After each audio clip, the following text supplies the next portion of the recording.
Musicians, if you can't afford a video person every single gig, then here is a list of things that I would invest in instead to be able to DIY your content. Hi, if you don't know me, my name's Lucinda. I'm a music photographer based in Melbourne and have been for the last 15 years. And these are a few little things that you can add to your kit that will make your content just that much better and that much easier. The first thing on my list is the DJI Osmo Pocket 3, which is actually what I'm shooting my content on at the moment.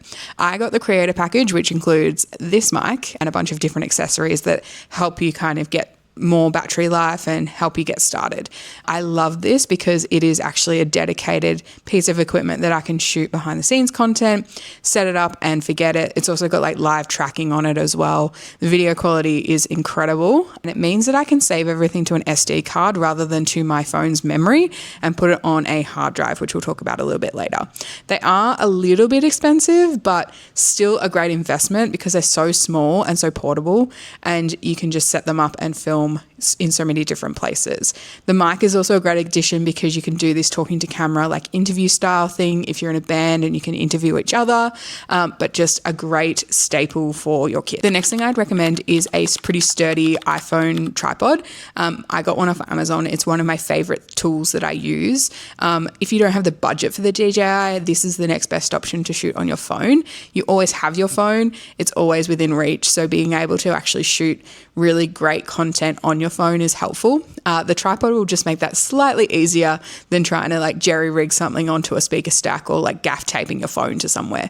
Make sure that it's a pretty sturdy one, has good reviews, and it does go up to a pretty like decent height so that you can actually change the angle and that sort of thing as well. The next thing I recommend is to get yourself a portable hard drive. I use SSDs and that's just because of the way that I work and the fact that I shoot high res content all of the time. But if you can't afford that, just a normal Western Digital hard drive or a similar brand will do fine.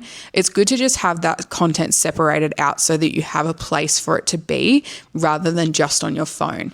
I prefer personally to edit on my laptop because it's a lot easier for me to see timelines and actually be able to do really precise edits. But just also having a backup of that content somewhere is really helpful. So having it all in one place makes it super easy to pull from when you actually need to make something. The last piece of content I recommend is a little portable light. This is the one that I've got and it's really helpful to just do talking head videos when I don't have like a full setup like this. It is really great backstage, like if you are doing like a little talking interview with your bandmates, and even just gigs in general are sometimes dark. So obviously not lighting your gig with like this little tiny light, but having something that you can turn on and do a little talking moment to camera or whatever it might be is really helpful. This one has a little clip on it that you can actually clip onto your phone, and it also has different power outputs so that you can actually change how bright or how dark it is. I would love to know what other pieces of equipment you guys use in order to make your content life easier. It might actually help my workflow out, so leave them in the comments below.